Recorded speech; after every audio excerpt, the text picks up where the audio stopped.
လေယာမြေလုပ်ပိုင်ခွင့်ပုံစံ9ရရှိပြီးတဲ့နောက်မြေယာလုပ်ငန်းတွေလုပ်ကိုင်တဲ့အခါမှာကန့်သက်ချက်တွေရှိပါတယ်။အဲ့ဒါတွေကိုသိပါသလားရှင်။ဒီဗီဒီယိုလေးမှာပြောပြသွားမှာဖြစ်ပါတယ်။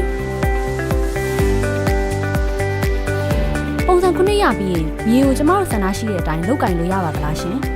။မရပါဘူးဗျ။ဥပဒေနဲ့ညီပဲလိုက်နာဆောင်ရွက်ရပါမယ်။မဟုတ်ရင်ပုံစံ9ကိုပြန်လည်သိမ်းယူခံရနိုင်ပါတယ်။ဒီမှာရေးထားတဲ့လေယာမြေကိုခွင့်ပြုမိတ်မရပဲတခြားနည်းဖြင့်မသုံးဆွဲရဆိုတာဘာကိုပြောတာလဲဗျ။ခွင့်ပြုချက်မရပဲလောက်ပိုင်ခွင့်မရှိတဲ့ຢာတွေရှိပါတယ်။ဘယ်လိုຢာတွေလဲဆိုတာအခုရှင်းပြပေးပါမယ်။ခွင့်ပြုချက်မရပဲအခြားနည်းနဲ့သုံးဆွဲခြင်းလုံးဝပြုလုပ်လို့မရပါဘူး။အကယ်၍လေယာမြေမှာအခြားຢာတစ်ခုခုလုပ်ချင်တယ်ဆိုရင်သက်ဆိုင်ရာလေယာမြေစီမံခန့်ခွဲမှုအဖွဲ့ရဲ့ခွင့်ပြုချက်လိုပါတယ်။စိုက်ပျိုးချိန်ပြီးလို့မြေလို့ဖြစ်သွားတဲ့အခါကျမတို့တခြားသီးနှံစိုက်မယ်ဆိုရင်ရောခွင့်ပြုချက်လိုသေးလားရှင်။ဥပမာကြက်သွန်တို့ပဲတို့ပြောင်းတို့လိုသီးနှံတွေပေါ့။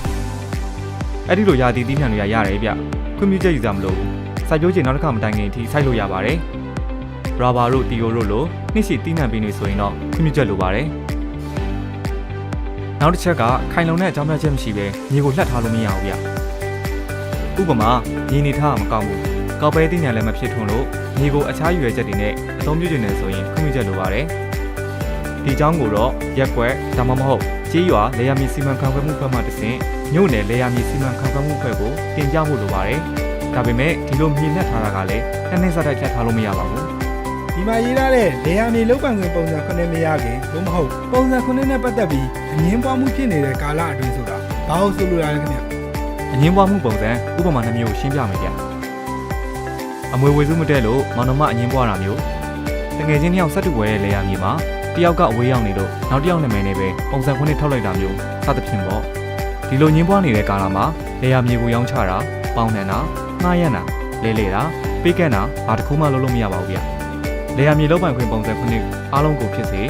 တစ်စိတ်တစ်ပိုင်းကိုဖြစ်စေခွင့်ပြုချက်မရှိပဲနိုင်ငံသားတို့နိုင်ငံသားပါဝင်တဲ့အဖွဲ့အစည်းကိုရောင်းချတာပေါင်နှံတာငှားရမ်းတာလဲလေတာပေးကမ်းတာတွေလုံးဝလုပ်လို့မရပါဘူးလေယာမြေလုပ်ပိုင်ခွင့်ပုံစံ9ရရှိပြီးရမည်သူမဆိုအခုကျွန်တော်ပြောခဲ့တဲ့အချက်တွေကိုအတိအကျလိုက်နိုင်ရမှာပါခင်ဗျာအခုလိုတေချာရှင်းပြပေးရကျေးဇူးပါရှင်ဒါဆိုကျမတို့လုပ်ပိုင်ခွင့်မရှိတာက2နှစ်ထပ်ပို့ပြီးစိုက်ပျိုးမြေကိုလှက်ထားလို့မရဘူးအငင်းပွားမှုဖြစ်နေတဲ့ကာလအတွင်းလေယာမြေတစ်ခုလုံးဒါမှမဟုတ်တစ်စိတ်တစ်ပိုင်းကိုရောင်းချတာပေါင်နှံတာငှားရမ်းတာလဲလေတာပေးကမ်းတာမလုပ်ရဘူးခွင့်ပြုချက်ယူရမှာကနှစ်ရှည်သီးနှံမယ်စိုက်ပျိုးဖို့